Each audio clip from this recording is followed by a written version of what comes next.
welcome back to Tammy Talks About.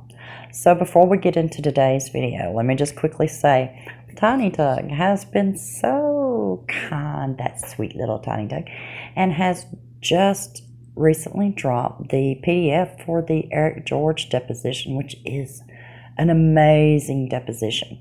I literally just found this out and just downloaded it like right before I started recording. So I haven't had time to even decide yet, but if I can get through with my IRL stuff and get home and get it set up, I'll do a live stream this afternoon and we're going to go over this. And if I can't get it worked out for today, we will definitely do this on my usual Sunday night talk stream with Keely Talks and your boy Gary and the lady artist, Miss Tiffany Daniels. So just be watching this space and I will let you know just as soon as I know. And we will be going over that. I think it's fascinating. And it's got so much amazing stuff in it. So let's get into today's video. As all of this has been coming out so quickly, one of the things that crossed my mind was the amount of people who have tried and in some ways accomplished, but for the most part have failed to destroy Johnny. And at the end of the day, with each and every one of these people, it goes back to greed. And so I thought we could talk about this. And, I've stopped writing out my videos and stuff and try to just go with things as it comes to me or react to it. And even with this, though, I had to start writing it out. And what amazed me as I was going through this, when you stop and you go back and you start looking at each individual that is involved in this, that has played a role in some way of trying to destroy Johnny or trying to get what they can out of him, it's like a movie. I mean, I don't know that you could write a better movie. I really don't. Because, let's talk about this. So, if we go back to the beginning of all this, we're going to start with when Johnny met AH on the set of The Rum Diary. I believe, and now this is my personal opinion as far as this part, as far as to why she got with Johnny. I don't think it's been alleged that this is definitely why or that it's been proven or anything like that. But I believe when she met Johnny on that set, I believe just from knowing people like her in my own life, she saw a target. She met this kind, generous man who, of course, is one of the biggest names in the world. And I'm sure she knew he was attracted, and she decided to go for it. I'm sure she knew that even if she just got some kind of a relationship out of him, it would get her clout, bring her more fame than she was ever going to get on her own, and possibly would get her some things out of it. I think that was what her mentality was. And the reason I said that was at the beginning was because at the time she's with Tasia Van Ree, he's still with Vanessa. So she's got to start small. Well, then, of course, as this progresses, she sees an opportunity to get exactly what she wants out of it. So if you remember in the audio, one of the things she says is, I fought so hard for this marriage. Let's just stop right there. Johnny, he got engaged to just about every person he's ever been involved with. This is a man who has been looking for love, for that one true love his entire life. Yet, in his relationship with AH, she had to fight for that. So that tells you that from the get-go, there were reservations with Johnny. This was not something he wanted to do necessarily. Maybe he saw, I'm sure that as time went on and as the relationship progressed, her true self showed. And, I know that he tends to have that mentality of maybe I can fix her. So, anyway, she gets him to marry her finally. Well, let's fast forward to Australia. They get into a huge fight over two things. Johnny asked for a postnup, and she was informed she was not in the will. Johnny loses a finger in this. She even describes this as a 3-day hostage situation. That has made me question for a very long time. Had her plan at this point, once she got him to marry her, changed to, I'm going to be the grieving widow who receives all of his money?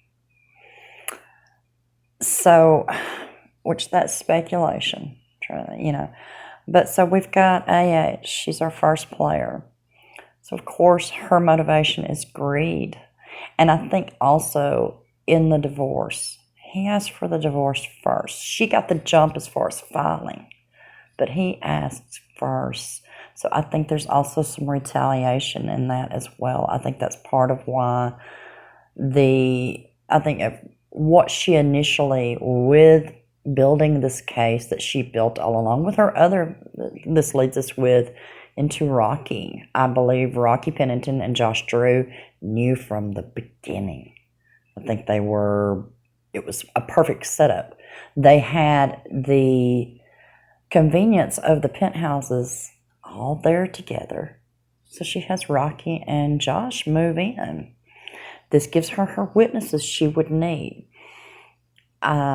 This gives her that extra bit of enforcement for whatever her plans were, which, like I said, I think it initially was grieving widow, and then I think it quickly changed to, okay, so I'm going to play the victim, and I'm going to blackmail him. And, of course, Rocky and Drew were very convenient for that. So I believe the two of them were in on this from the beginning. I believe Whitney, she probably found out later on. She might have not been willing at first, and, we are looking at, in the depositions or in the subpoenas, they've asked for information of payments of, what was it, $12,000 or more, $10,000 or more. So, either financially she got pulled into it or out of fear. But I think either way, she was added later on.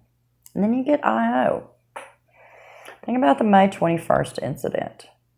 IO's on the phone. She's shouting this insane stuff that's not happening. Start shouting, "Don't hit me, Johnny, don't hit me, stop it, stop." So she's making a scene that only IO can hear. IO can't see it. IO can hear it. IO, I think, possibly didn't know at that point what she was truly doing. And I believe that was played to the benefit to get IO to call the police, because if you remember at this point, Johnny has said, "I want a divorce." She's got to get the jump. She knows to make this work, she's got to get a TRO, and she needs a record that the police have been called. What a great way to do it, by creating this scene, scaring her friend IO, who's on the phone, into calling the police. And then when it's said to her, "Why'd you call the police?" "I didn't call the police." So this is part of what she does. She can put it off on other people. But I believe that IO was informed later on. I think, though, initially IO didn't know what was going on. And I think that's why they went to IO and have whatever deal has been made. We don't know yet what that deal is. So next we move on to Elon Musk. I'm not sure with him if she ever let him in on what she was doing. I think in the beginning he believed her story. It kind of shows in the text and just some of the reactions he's had. I think initially, I wouldn't say now, but initially, he believed that she was a victim. So she knows that he's possibly her next victim. But she also knows he has a lot of pull. He has a lot of money. So, he has all of this money. He has all of these connections. What can she do with that? Well, it can be very useful. I mean, why would you ever want to? You want to keep him in your back pocket. Even if she doesn't want a relationship with him, she wants to keep him in her back pocket. Money, connections. One of his biggest donors, Rupert Murdoch's son. I believe he's on the board, of Tesla and all this stuff. But then, ACLU's biggest donor is Elon Musk. ACLU, at this time, if we're going back to 2016, had just successfully took down Harvey Weinstein, Bill Cosby. These are two very powerful, especially with Bill Cosby. That name is known worldwide. Well, the ACLU, they've got this Violence Against Women Act. They need a face. They need someone that will get people interested in certain hashtag movements.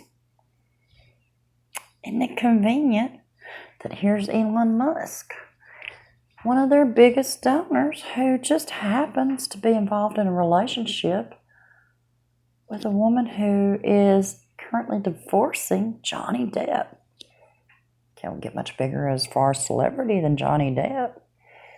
And Elon Musk is one of their biggest donors. And the ACLU needs their Violence Against Women's Act to not expire because they get a lot of funding from that.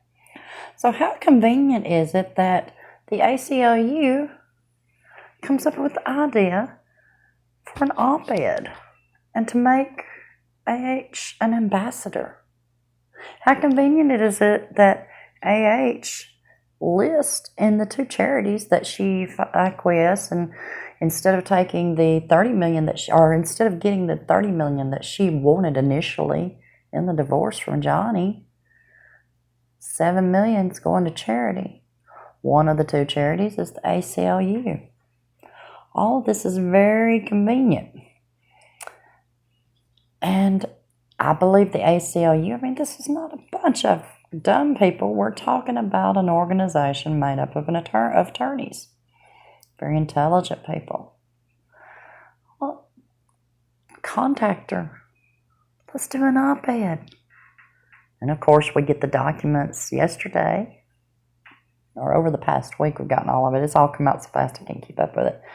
But they've kept all these emails.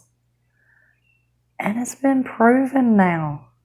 They wrote the op-ed for her. Now, they were trying desperately hard to not have anything in that op-ed that would get AH sued. They knew Johnny would sue. And they were trying to remove things. But see, here's the thing. AH is greedy. And like I said, I think that part of it was she wanted to be vindictive. So she was insisting on adding certain language in the op-ed, and they tried their best to skirt around it, but they didn't do a good enough job because, see, Johnny did sue. Now we have all this information coming out that shows that the ACLU was using AH as a pawn. They've got Musk to donate them the money. They're not really worried about the $3.2 million she's supposed to give them. Whether they ever get that or not, it's not an issue for them. They've got Elon Musk. They've got this Violence Against Women's Act that provides them millions and millions in funding. She just makes a perfect pawn to write the op-ed. And what their intention was at that time, well, see, they needed a new face because, well, Weinstein had been taken down. Cosby, I don't know if he had been taken down at that point, but he was going down too. So they needed another celebrity face. Someone that would be recognizable instantly to just about anyone in the world.